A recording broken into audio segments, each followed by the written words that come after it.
Swayam Prabha. Digital India. Educated India.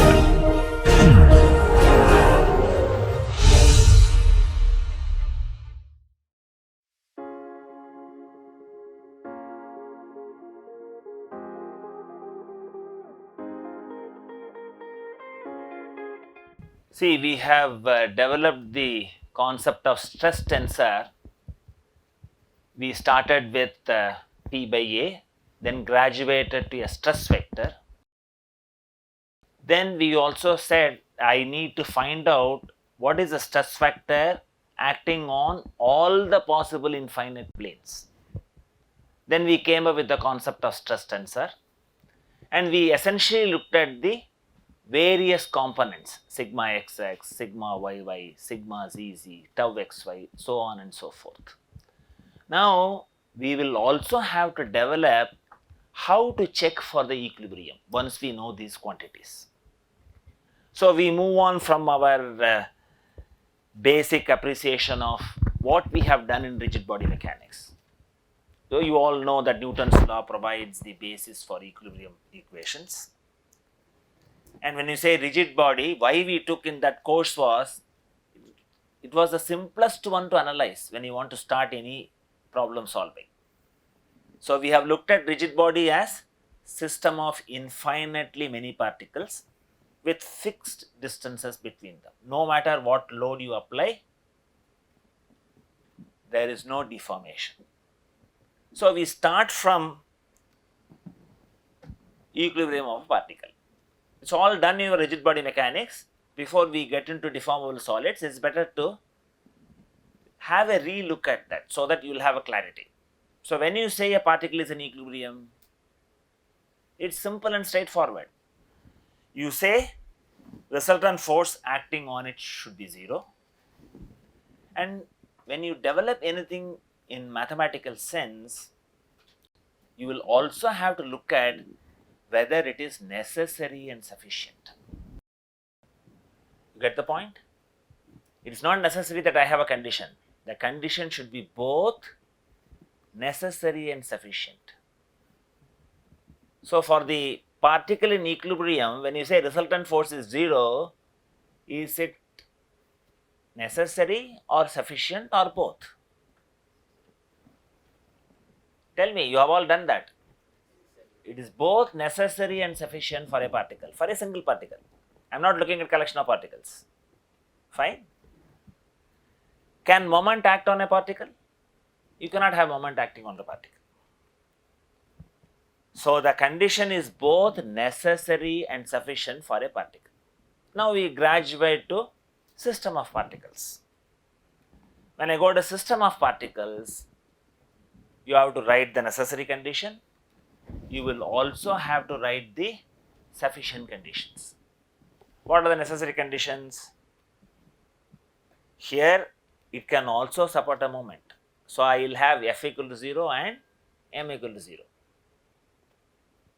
A system of particles can also support a moment. And what becomes sufficient? Every conceivable subsystem, if I look at, if f equal to 0, m equal to 0 is satisfied, then it is sufficient. Fine. That means I must take arbitrarily different subsystems, investigate. In practice, nobody does that. You all do it for the overall system and then say that equilibrium conditions are satisfied. Let us now look at what happens in a rigid body. In a rigid body, if I have f equal to 0, m equal to 0, that itself is both necessary and sufficient, because we have already noted the particles are fixed. The distance between them are fixed. Nothing happens to them. But in practice, you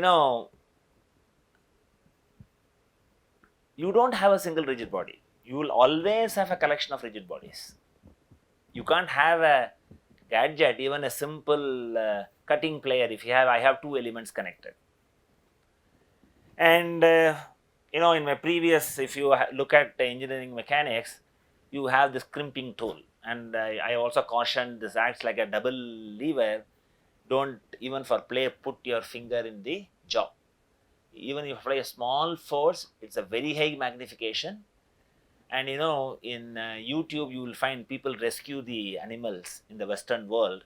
It will get caught in the wire mesh. They'll have a crimping tool and go and cut it. Metallic wire, they can easily cut that. And this is a system of individual elements connected together. We analyze it as a rigid body. So F equal to 0, M equal to 0 should work for the complete system as a whole. It should also satisfy for every conceivable subsystem. In this, you can dismember them and you can easily have a look at it. Now, before we proceed into deformable solids, I want you to have an anticipation. We are bringing in deformation, that means distance between the particles are changing as a function of the load. In what form do you expect the equilibrium conditions? Are they simple algebraic equations or trigonometric equations or exponential equations or differential equations? Think about it. We will also see, we are going to develop them. Because when we develop the conditions, we want to look at whether they are necessary as well as sufficient. Fine. So now we take the three-dimensional body. When we develop all these concepts, we will satisfy ourselves that the concepts are valid for a three-dimensional body. And what I do here is, I take a cube out of the three-dimensional body. This has finite dimensions, very small, delta x, delta y and delta z. What you have to recognize is, when I go from negative x plane to positive x plane, the quantities vary as a function of the distance. Is the idea clear? While we developed the concept of stress vector followed by stress vector on any arbitrary plane, we took out a tetrahedron, but we shrunk that to 0. Here we are not going to shrink it to 0, because we are going to investigate the equilibrium conditions. We have definitely taken a infinitesimal element of size delta x, delta y and delta z. See, many books jump steps and then put what happens on this surface, what happens on this surface, but we will investigate it little more so that you have clarity on applying the mathematics systematically. Fine. So what I am going to show is, let us start from a negative phase. On the negative phase, let me say that I have quantity and this is varying on the x direction. For simplicity, we will also look at it varies in the y direction. We will postpone the z variation for the time being. Fine. So can I take on this surface, what is the force that is acting? To get the force, we only know what is the stress component acting. If I put the stress component correctly, multiplied by the area, I get the force. Fine. Now what I am saying is, on this surface, let us say that I have the stress component as sigma xx. That's fair enough, because it is negative x-axis and the negative direction is positive. So I have put the stress direction correctly. Now you have to tell me what happens at a distance delta x. You all have studied Taylor's approximation. Can you write what is it that you will anticipate at a distance delta x away by Taylor's approximation? You all know, you have studied it in your mathematics course, and write it in Taylor's approximation and check what I have in my slide. So I can do that as sigma x plus dou sigma x, x divided by dou x into delta x. That's fair enough, no problem. Now I move by a distance delta y. See, what I am saying is we will consider that this remains constant over the distance delta z to illustrate the point. Fine. What way would I write on this? It has moved by a distance delta y, and we find that these are all functions of x, y, and z. So I can write this as sigma x plus dou sigma x divided by dou y delta y. See, when we normally say the normal stress, many times we may not say sigma xx. Even sigma x is sufficient enough, so it will be interchangeably used. Okay, so this is fair enough. Suppose I come to this, can you write the Taylor's approximation from first principle? See, engineers will always knock off terms that are very small. Write it like a mathematician now. Here itself we have truncated the Taylor series to first term. We have not written the Taylor's approximation completely. Can you write what is it that you will anticipate in this? I have this has varied by distance delta y. So I can write it as sigma xs plus dou sigma xs divided by dou x and delta x, and dou by dou y of sigma xs plus dou sigma xs dou x delta x multiplied by delta y. Is the idea clear? We have already said I have taken an infinitesimal element, delta x is small, and if I have product of smaller quantities will be much smaller. So we will use that advantage and simplify this expression. Okay, I can write this simply as sigma xs plus dou sigma xs divided by dou x delta x plus dou sigma xs dou y delta y. In fact, you will not find this kind of a discussion in any of the books that you have access to. Okay, this is normally glossed over.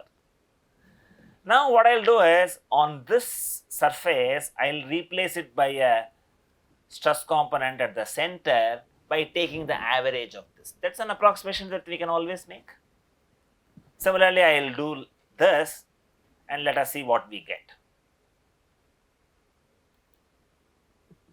So I have this as average of these two, so I get this quantity sigma xs plus 1 by 2 dou sigma xs dou y into delta y, and this reduces to sigma xs plus dou sigma xs delta dou sigma xs by dou x into delta x plus 1 by 2 dou sigma xs dou y delta y. See, this can be written in a much convenient fashion, which is what is normally represented in many of the books, even to start with. I can knock off this 1 by 2 term on both sides. I can simply write, when the quantity is varying along the x direction, represent this as a stress component acting at the center of the element on this face of this element as sigma xx. I am looking at variation x direction. Put this as sigma xx plus dou sigma xs dou x into delta x. On this basis, you can write all the other quantities. When I am going along the x direction, what happens? Going along the y direction, what happens? Going along the z direction, what happens? Here I have illustrated by taking sigma x was varying in the x and y direction. Fine. Even if you take x, y, z direction, ultimately you can simplify that in a form like this. So this is the first thing that we need to know. How do you represent the components on the negative and positive phases? Because there is a change. The value does not remain constant in a generic problem. When you take a simple tension specimen, it is going to remain constant. That is a special case. We are now discussing a generic situation. So following this, we would write and then evaluate what is sigma fx equal to 0. And while I do this, I will write only components that will contribute to this equation on each of the faces. And you all know, if any of the shear stress component which has the second subscript as x, that is what is going to cause. Okay. So now what I am going to do is, I have written down the force, and while writing this, I have already cautioned you, we follow the convention to write initially, but when I sum it up, I look at the coordinate system. If it is pointing towards the negative direction, I will have minus sigma xs multiplied by the area. I have delta z into delta y, that gives me the force. And on this face, I have this as sigma xx plus dou sigma xx divided by dou x into delta x multiplied by the area delta z delta y. It's very simple. What you have done in rigid body mechanics, same thing you are going to do. But when you want to find out the forces acting on these different faces, you need to start from the stress component multiplied by the appropriate area. Now we look at the component that will cause force equilibrium in the x direction. So I have on the negative phase tau yx, which is written using the convention. This varies in the y direction. So when it varies in the y direction, if I use Taylor's approximation systematically, this can be simply reduced to tau yx plus dou tau yx divided by dou y into delta y.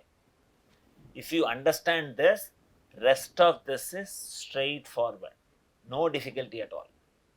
Now I can also find out the quantities related to force. So I have minus tau yx delta z, that is the area, plus tau yx plus dou tau yx dou y delta y into delta x delta z. So we need to have what is the component acting on the other face, which will contribute to equilibrium along the x direction. So I have tau zx on the negative phase. On the positive phase, z is varying. So I put this as tau zx plus dou tau zx dou z into delta z. Is the idea clear? Is there any difficulty at this stage? Once you have written this, you can always write the force. So we will write the force minus tau zx into delta x delta y, that is the area. And I have tau zx plus dou tau zx divided by dou z into delta z.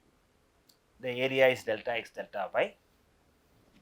Have we accounted for all the forces acting on the system?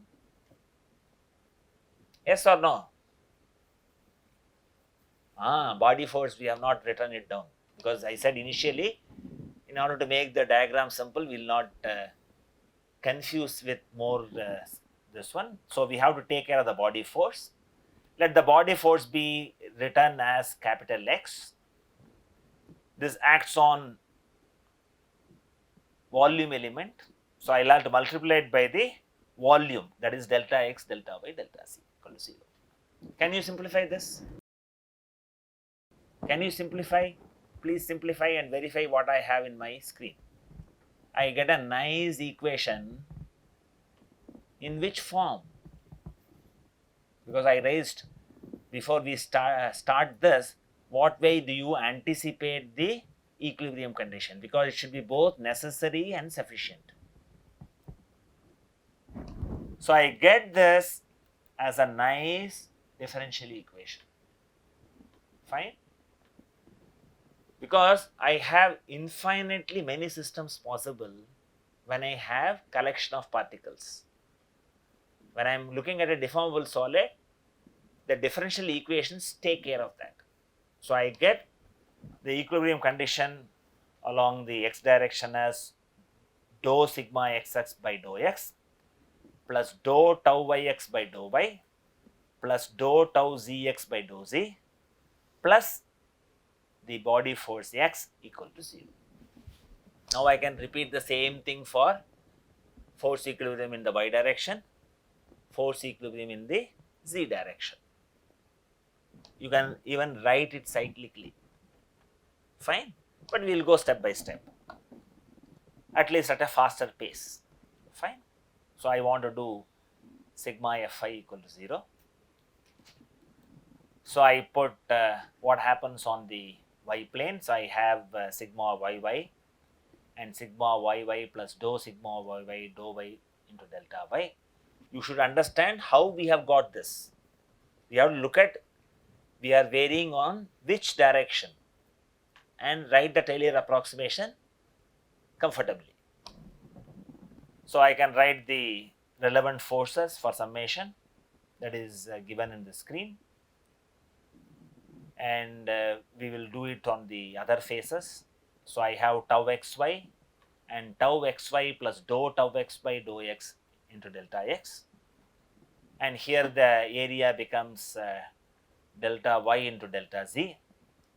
So I can write the force equilibrium in the y direction. In fact, you can do it yourself. Keep doing it yourself.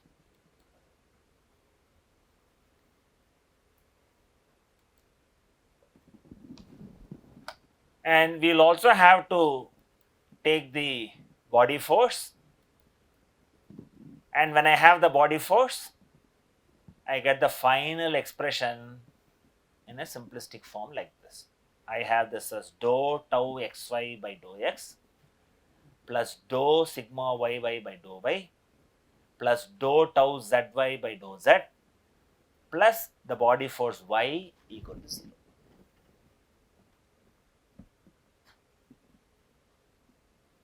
Even before writing this, if you look at the cyclical form of writing, you can write for the z direction.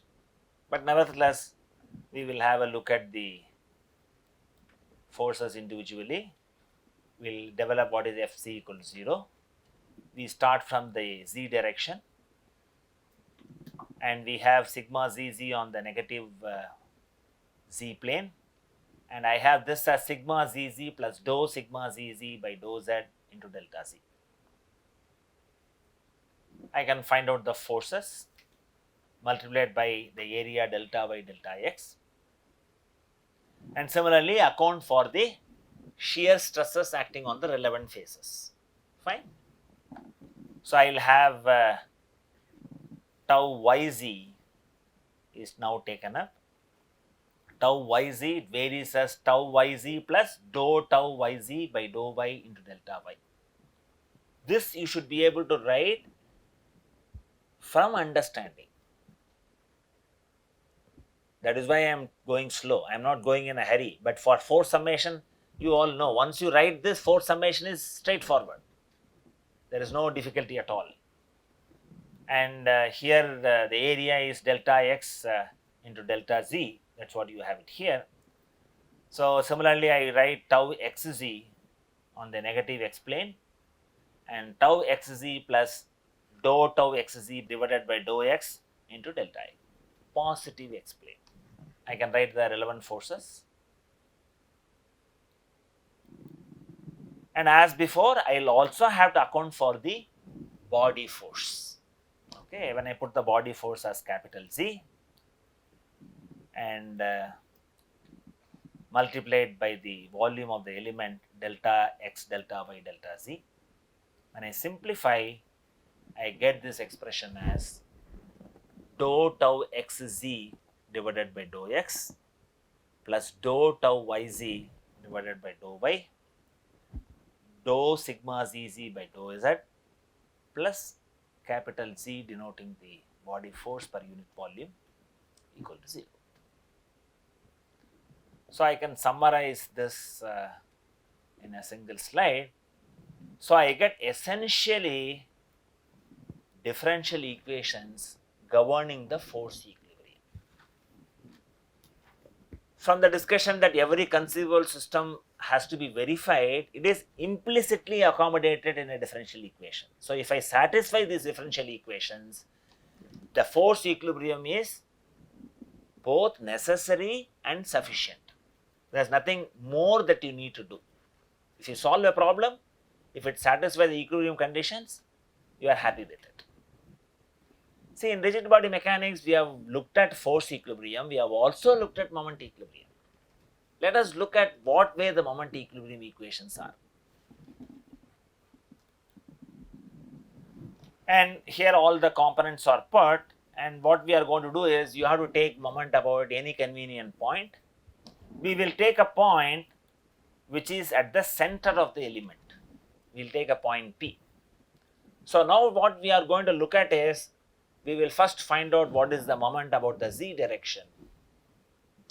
I have to make mz equal to 0, and from your understanding of engineering mechanics, you can find out which of the stress components will contribute to moment in the z direction. If there is any component which is passing through the point, the axis is passing through the point, it's not going to cause a moment. Fine, that understanding you have.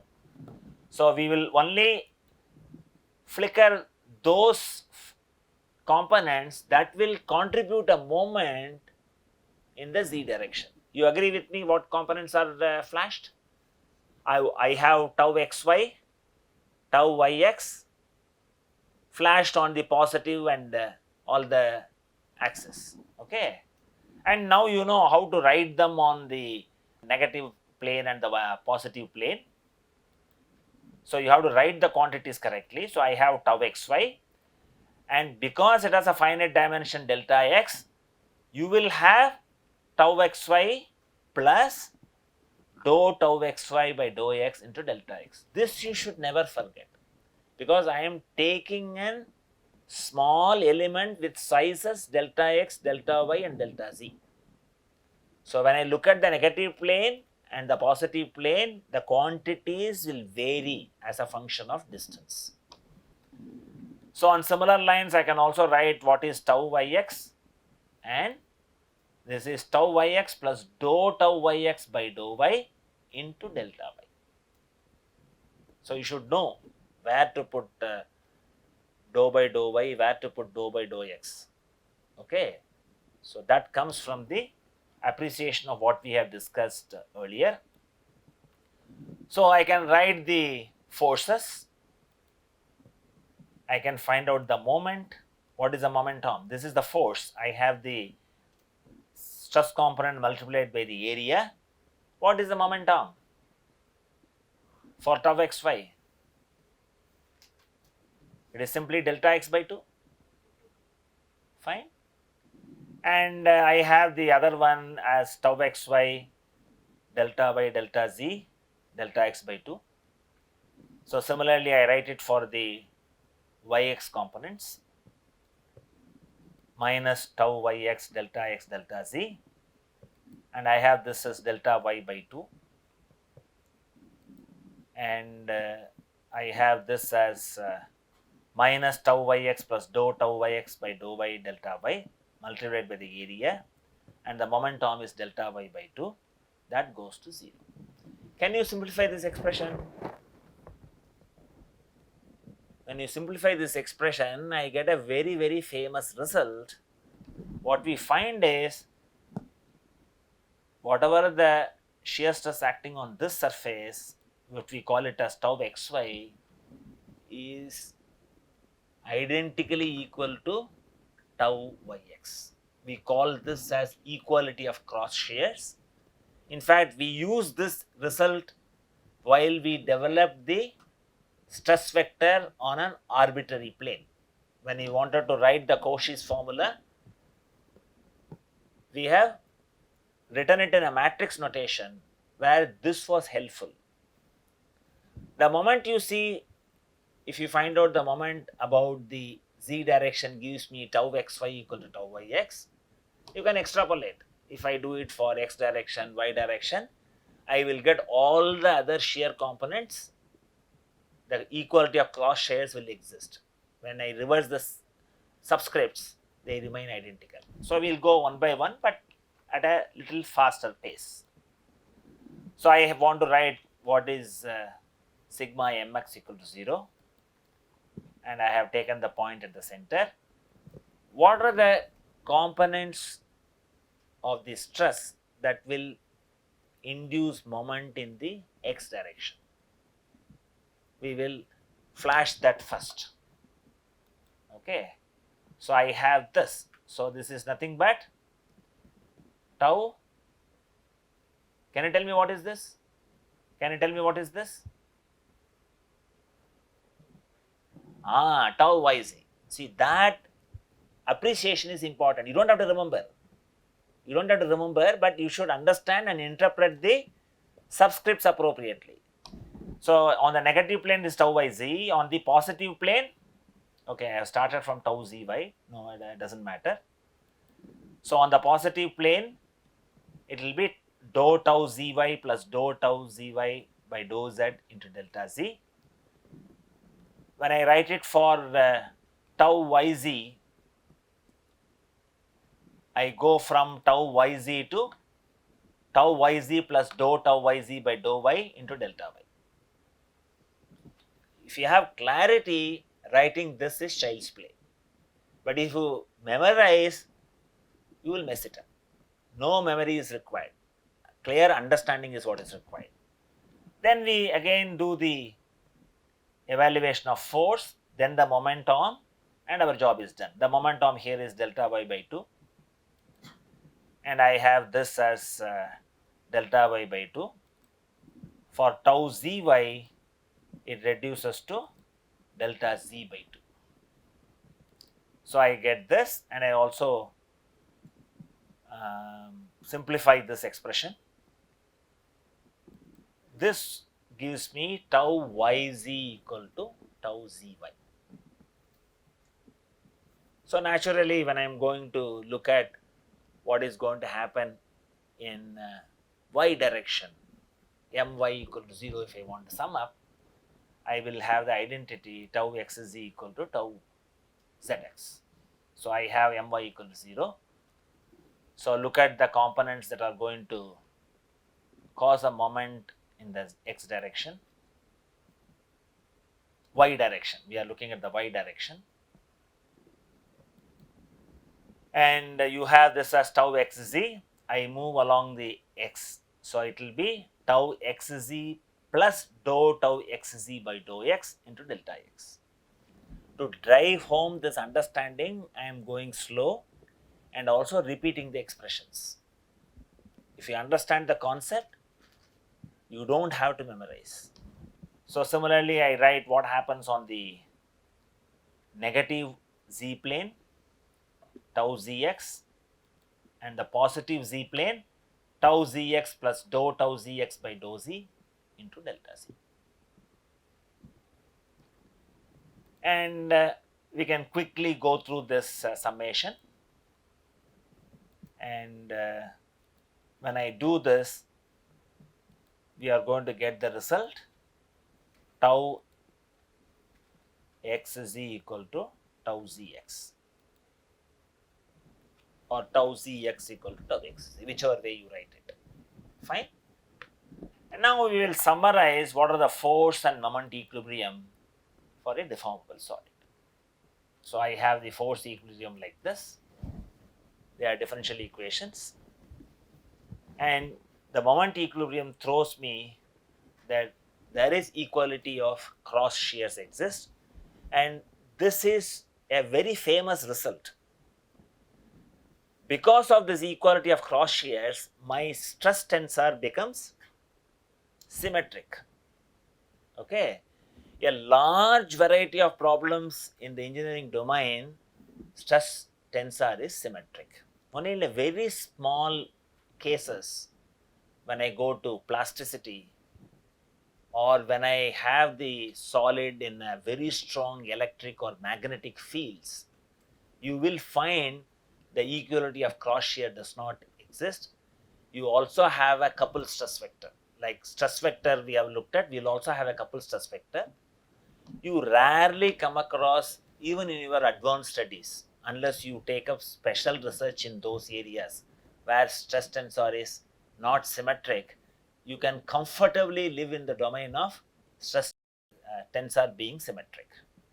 Okay. Now we will look at some of the application of what we have learned to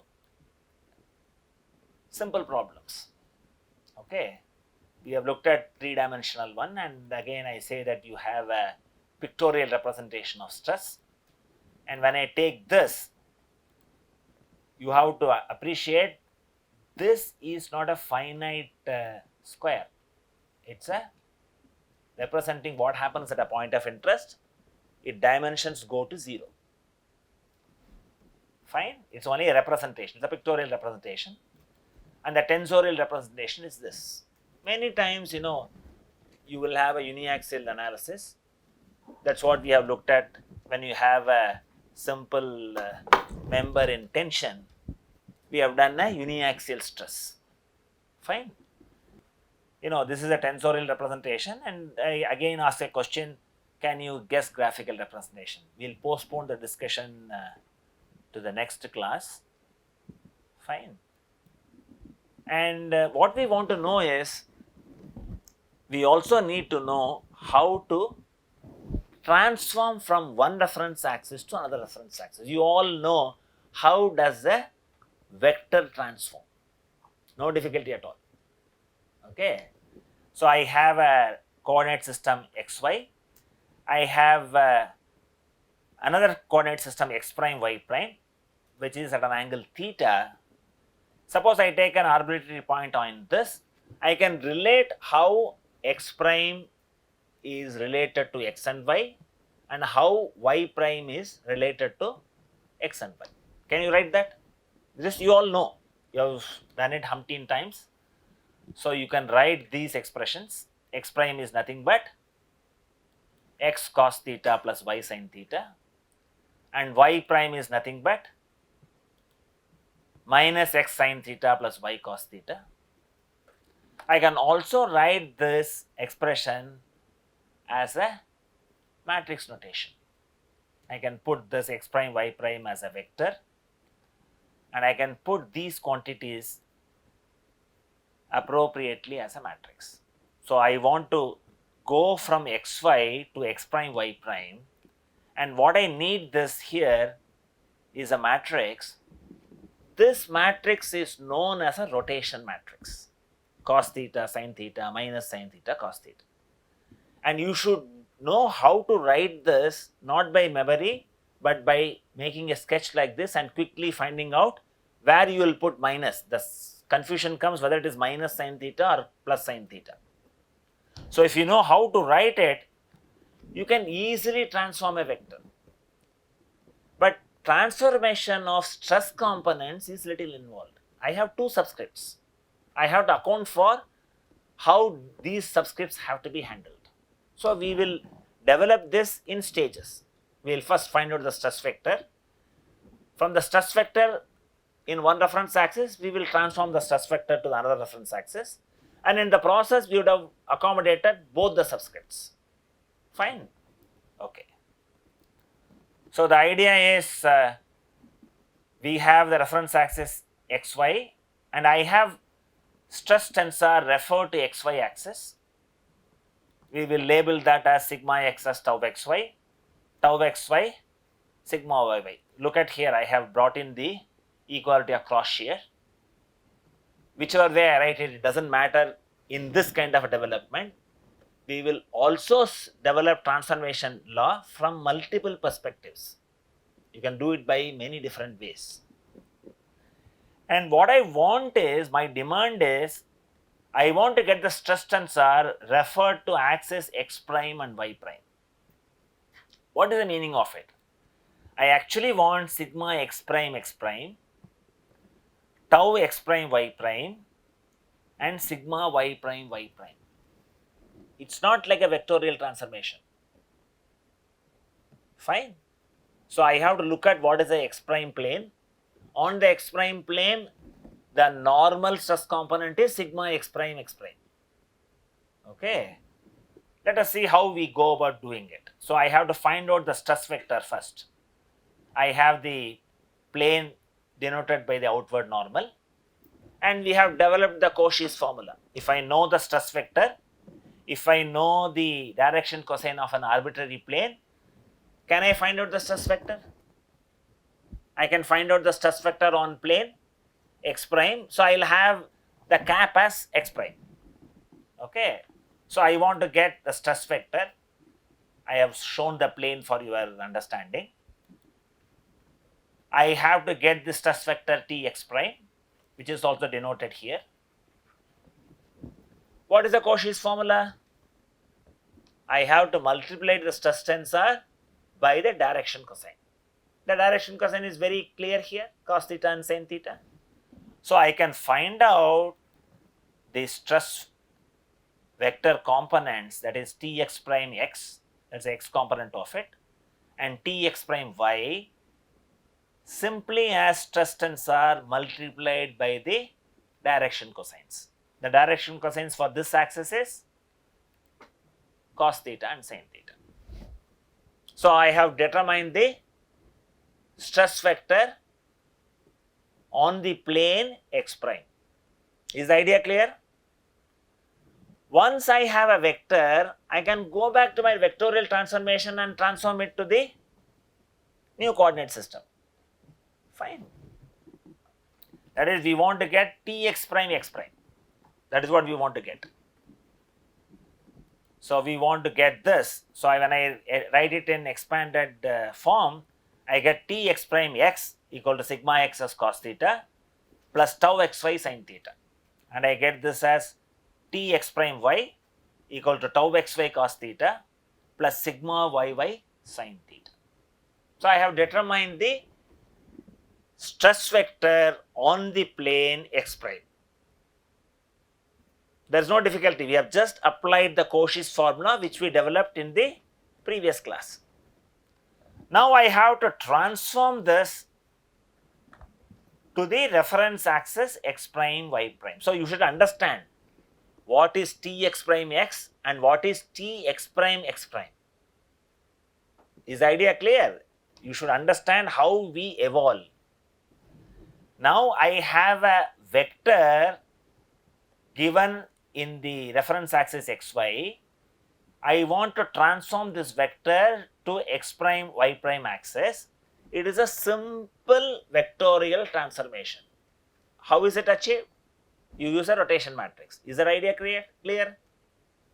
And you already know what is a rotation matrix. We have seen it. So I want to get Tx prime x prime from Tx prime x. So that I have to put a rotation matrix here. I have cos theta sin theta minus sin theta cos theta multiplied by Tx prime x and Tx prime y. So when I do the actual multiplication, let us see what happens. This can be expanded and we have the Tx prime x, Tx prime y, we have seen it in the last class. Last slide, that's what I meant. Okay. And I have this, when I multiply it, I get Tx prime x prime is nothing but sigma x prime x prime. That's what you have to interpret. So sigma x prime, I get this as sigma x cos squared theta plus sigma y sin squared theta plus 2 tau xy sin theta cos theta. So the tensorial transformation is little involved. When I have this, you can't simply multiply only cos theta sin theta and be done with it. You have to appreciate, you have to graduate to Tx prime x. From Tx prime x, you have to find out Tx prime x prime. That symbolism you should appreciate. Only Tx prime x prime is sigma x prime x prime. Fine. So that subtlety you have to keep in mind. So I can also get Tx prime y prime, that is tau x prime y prime. I get this as sigma yy sin theta cos theta minus sigma xx sin theta cos theta plus tau xy cos squared theta minus sin squared theta. This can be further simplified. So is the idea clear? You have learnt from a vectorial transformation to tensorial transformation. And all tensors will have the same transformation law. We are also going to develop strain tensor. where we will not spend time on the transformation law. We borrow whatever we have learned for stress directly to strain. Okay. This can also be written down in a different form. That is how in advanced studies people write it. I want to get from sigma xx tau xy sigma yy to sigma x prime tau x prime y prime and sigma y prime y prime. And it's also usually represented, the complete matrix is represented as simply a tau matrix. Okay. So it is cos theta sin theta minus sin theta cos theta, tau cos theta minus sin theta cos theta. So I can write this tau prime as A transpose tau A. This is a form you will see repeatedly in higher studies in various forms.